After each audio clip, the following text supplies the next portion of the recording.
Hello, this is Christian Sputzer from Clockwork Recruiting, and welcome back to our webinar series on the 8 stages of successful retained search. Today, we're on stage 2, winning work. We're going to talk about how to identify, qualify, and prioritize the opportunities that you surface, keys to an effective sales process, and then standing by your contract and demonstrating your value, and using creating a sense of urgency to get decision makers to move forward. So, as we've discussed previously, 8 stages of a successful retained search practice here, laid out here. Today we're on the win work, and what we want to do is talk about your process and how you demonstrate your expertise to convert more opportunities to actual search projects. So once you've landed meetings from the leads and from your marketing efforts, and we covered this in the previous webinar about finding work, this is winning work. How do you identify which ones are actually real? You may get people who say, yes, I will take a meeting, but that doesn't mean they necessarily have a real opportunity.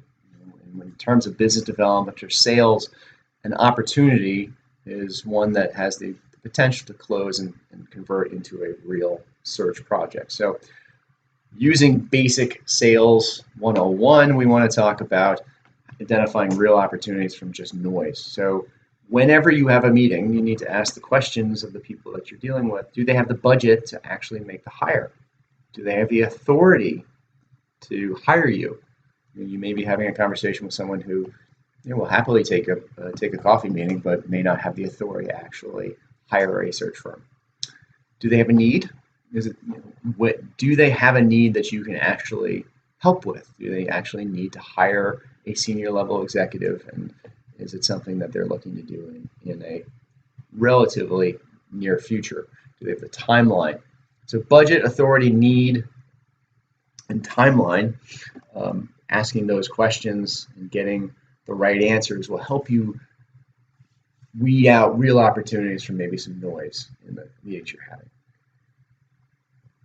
So pitching work, once you've identified a real opportunity, the goal is to convince the people that you're the best option among other search firms they may be considering.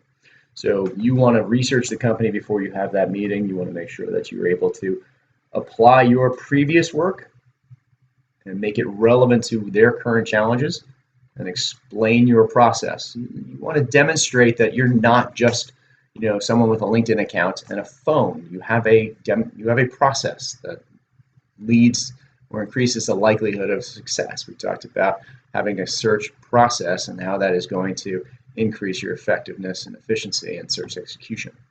So that will lead to your ability to demonstrate your consultative value. You are a consultant. You're not just a headhunter. You want to distinguish yourself as a true consultant in your chosen specialty of retained search. So researching the company before you actually have the conversation or meeting, do your homework, research your best friend, being able to get out there and investigate the executive team, focus your pitch on what's relevant, what's going on with the company, how can you help, and how can you apply what's going on with their certain challenges to information or experience that you have. Discussing your past work, what's relevant, is really going to help with the conversation when you pitch. So use specifics. Apply the research you've done on that company to work that you've done in the past. How does it apply? Why is it relevant? Use examples, challenges that companies that you've worked with faced and how you helped overcome them. Challenges that you faced during the search project and how you overcame them. How do you highlight people in your network, companies you've worked with? Again, we talked about in the previous webinar, you're going to be approaching the competitors to your company win list. And if you can highlight the people at those companies to create sort of a connection to their competitors as you're pitching them, that's going to go a long way too. And then show evidence, demonstrate your expertise. How your win list, the placements you've made, companies you've worked with, and the process that you have is really going to help keep that conversation going.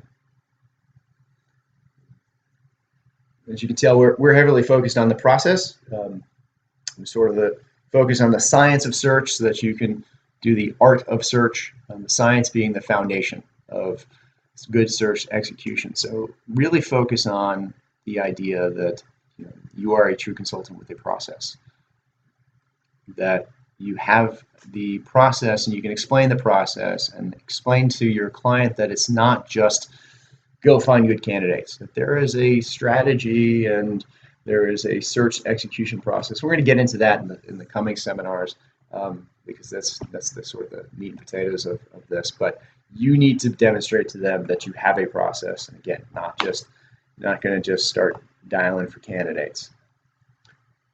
If you can explain your process to them and show them some of that, how that works, how you would work together, that goes a long way.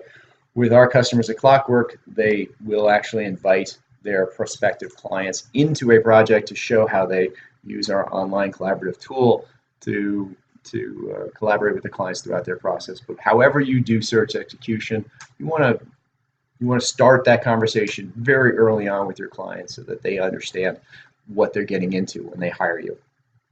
And then evidence of your process, it's persuasive. You want to make sure that you are really knowledgeable of your own process and how that would apply to this prospect and this project, so that your client can see, build a vision for them and how you're going to map this out. As we've discussed previously, on average, searches take over 4 months on average. So you're in it for the long haul. Explain that to them. Don't make sure you're setting expectations at the very beginning before you start the project, and sort of make sure that they understand that anyone who promises to solve their key hire in a week or two probably doesn't have a process and isn't being realistic with their setting of expectations. So, talk about your process, your experience, how you measure against benchmarks. That will go a long way. Demonstrating consultative value. How do you do that? Well, you can start the project. You can show them that walking into that meeting, before you even won the work, you've begun doing that research, not just on the company, but their competitive landscape. Where do they operate? What's going on in their market? What is the likely profile of the candidate you would approach? So start discussing how you would do your search strategy. Where are you going to look? What's your research? What's that person look like? Start building a straw man candidate profile that you can bounce ideas off of them. Maybe you've got some benchmark candidates, people that you've worked with in the past that you can put up there and demonstrate to your prospective client how you would think of them. Highlight some key aspects of their profile and how they may be relevant to what the prospective client actually is looking for. Start the dialogue. Get their input. What do they like, dislike about a benchmark profile? Start taking notes, listening for what is important to them. But more important, let them see how you work and how you think about candidates that you present. And probably more important is creating that sense of urgency, which we'll talk about in a second. But show them that you're ready to start. That there's not this, sometimes in the industry, you hear about firms that once they win a client, they tell their client, don't talk to me for 3 weeks because we're just ramping up. If you start doing the work beforehand, you're ready to start. Make sure they understand that. Once they say go, you're ready to go, and with an official kickoff or strategy session. So bring that contract with you when you go into that meeting. Let them know what it is that you charge, and stick to it. Don't undercut your value. Oftentimes there's sort of pricing cuts, trying to win on price. But if you're demonstrating value and you've got the experience, the averages in the industry are there. They've been there for a long time. You don't have to get too creative with price. There are some things you can do that maybe make it a little bit more attractive depending on the company's needs. But have your terms and stick to them, and don't undervalue yourself. Don't undervalue what you do, what you bring. And when you go into that meeting, be presumptuous. You've done the work, you've put it in, you're ready to go. Ask for it. Don't be afraid to ask. The worst they can do is say no or not now. But if you're, you want to walk out of that meeting with a real clear understanding of timeline for when they're going to be ready to start, or at least give you an idea of when they're ready to make a decision. And hopefully that decision can be made in that meeting. So that's about creating a sense of urgency.